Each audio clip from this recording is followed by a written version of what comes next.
Hey guys, welcome back to the Prehistoric Life podcast. I'm your host, Eric Crawford, and today we're hopping in to the last episode of Sauropod Month, sadly. So by the end of this month, Camarasaurus tooth probably going back in the shelves, and this is probably going back in my case. And these will probably be going away. In fact, which one do I need?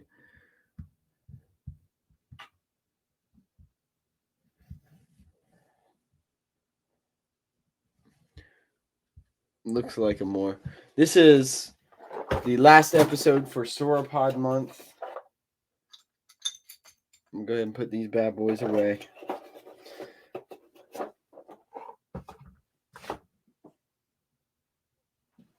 So let's dive right in with Rapetosaurus.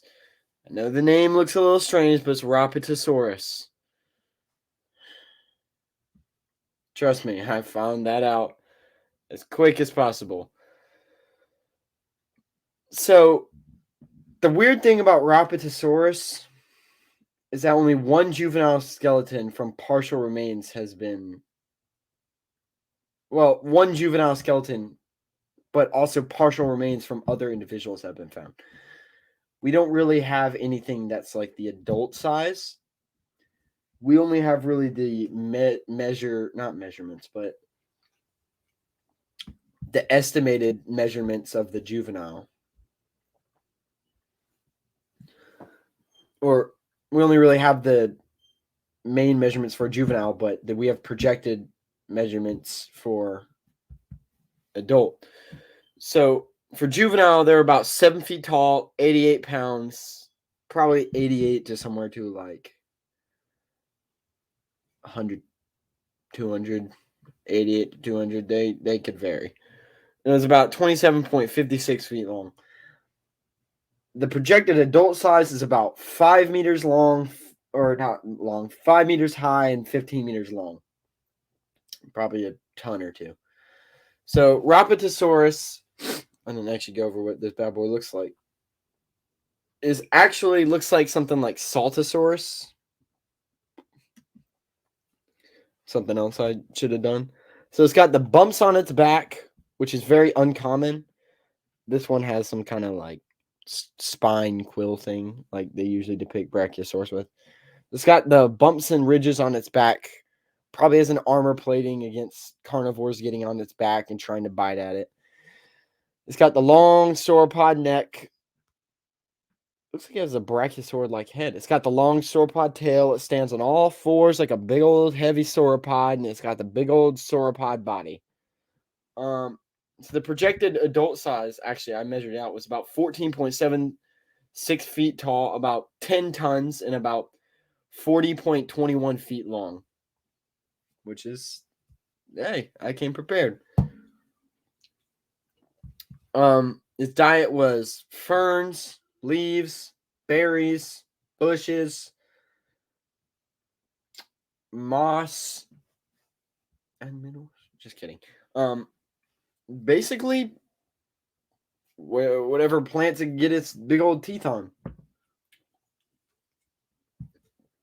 Its fossils were found in, what was it?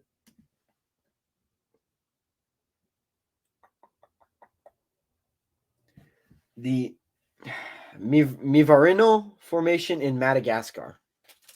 I think I pronounced that right. It's a large herbivore, a sauropod. It lived in herds of 3 to 12-ish. Lived in like a jungle, forest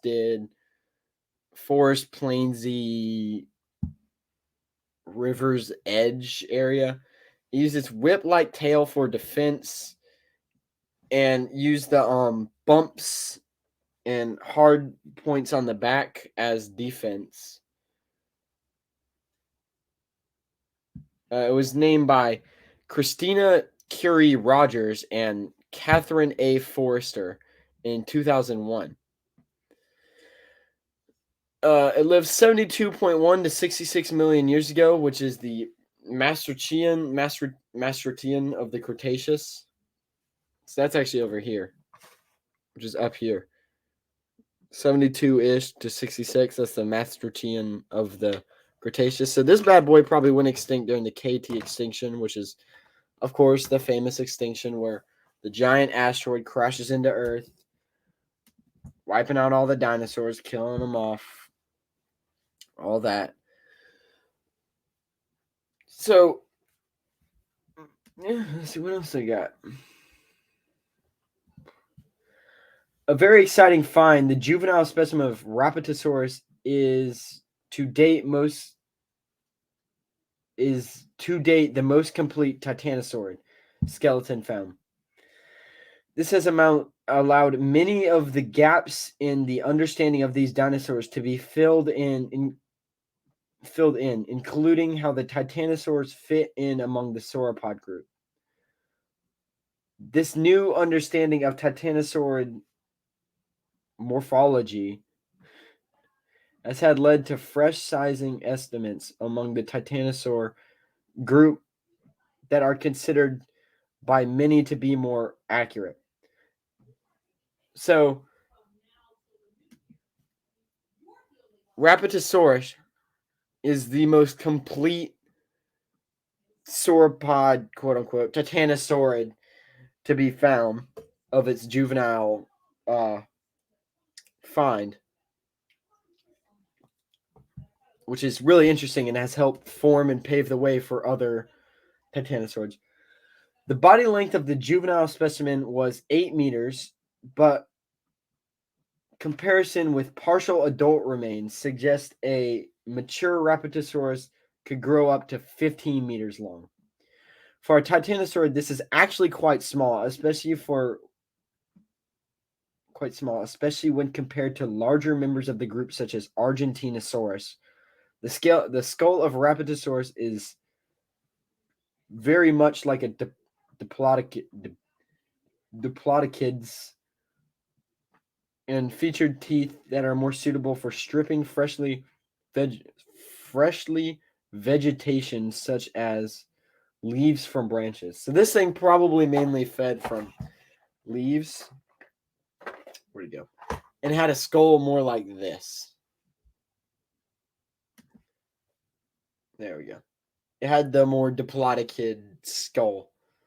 And it seemed to have the Saltosaurus bumps and ridges on its back. Probably for some kind of defense against predators. Whenever it was facing away from openings, predators probably tried to sneak up on it. And if it's big enough, it probably leaped on it and tried to bite into it. But with those bumps and ridges on the back, it probably kept it from getting an easy bite on it to kind of, defend against predators like that. And then it swung its tail around, whipped him in the face, or reared up on its hind legs, again crashing down, smashing, probably putting 10 tons of weight onto a 4-ton dinosaur, instantly breaking its spine, killing it. So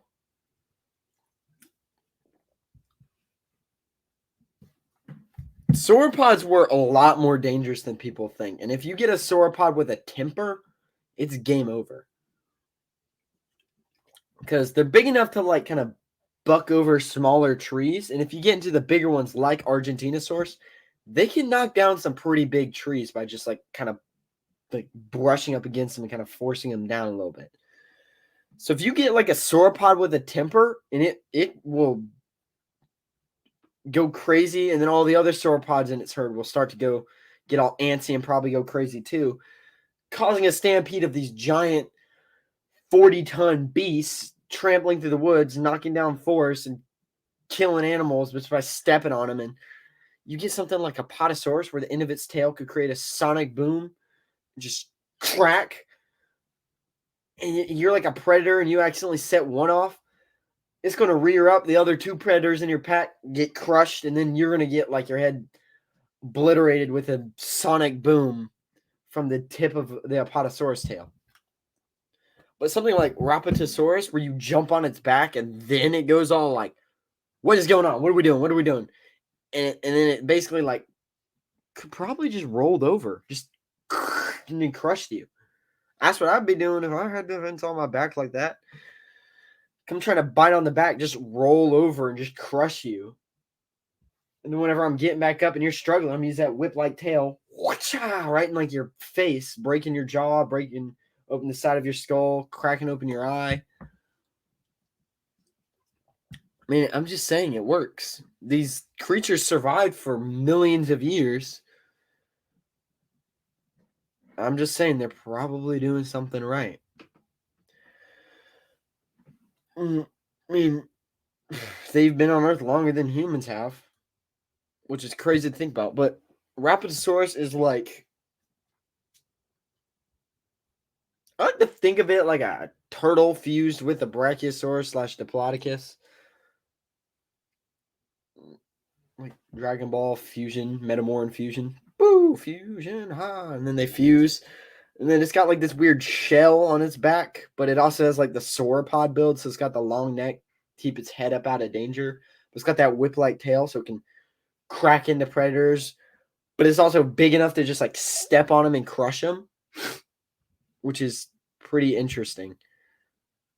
But I personally like it. Saltosaurus was like one of my favorites growing up.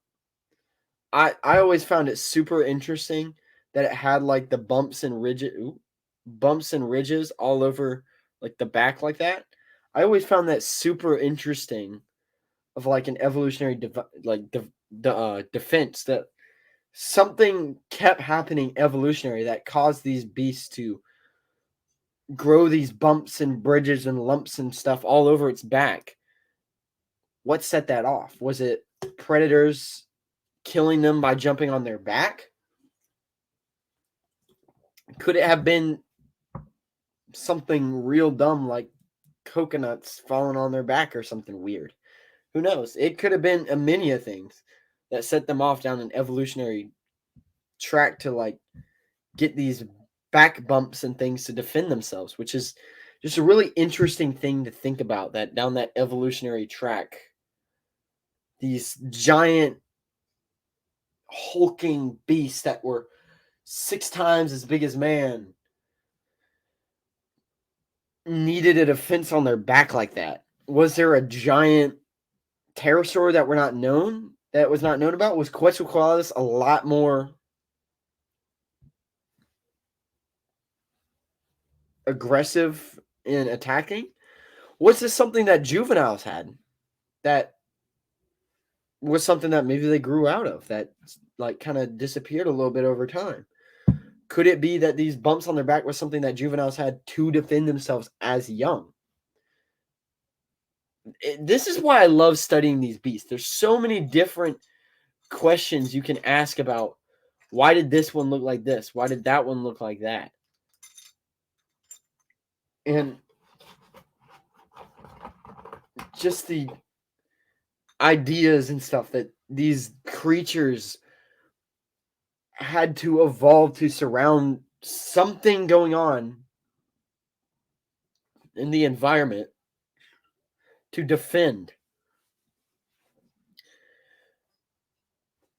I personally love the look of Rapetosaurus. Maybe not the name, but the look of it, I do like. Probably one of my favorite drawings too, oddly. And that's kind of one of the poorer ones, but we're not going to talk about it.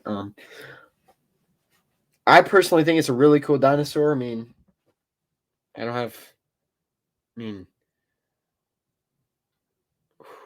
I just want to know the evolutionary track that it took to get the bumps on the back, or if it was something that was just for the juveniles, for like early defense in infancy to like, I guess, teenage quote on years. So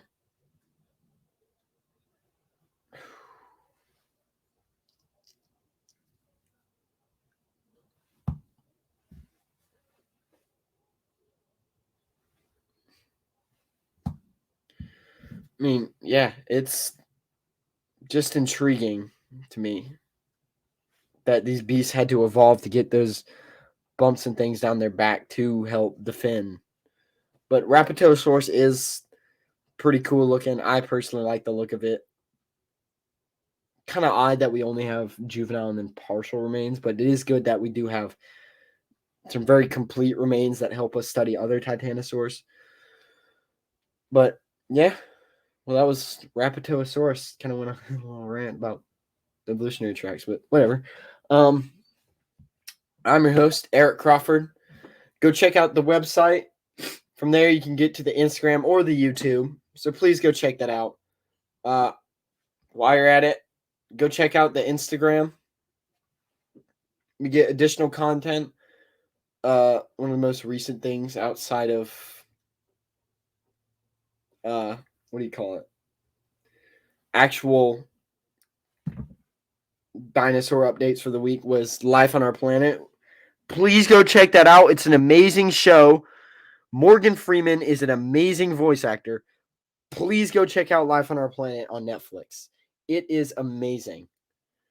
But yeah, go check out the Instagram for additional content.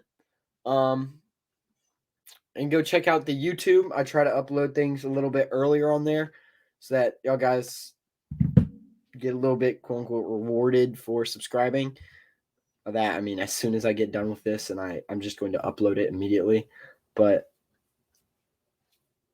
I hope you all enjoyed this episode on Rapetosaurus. Like I said, I'm your host, Eric Crawford. This is Prehistoric Life signing off. Remember, keep it prehistoric. Goodbye.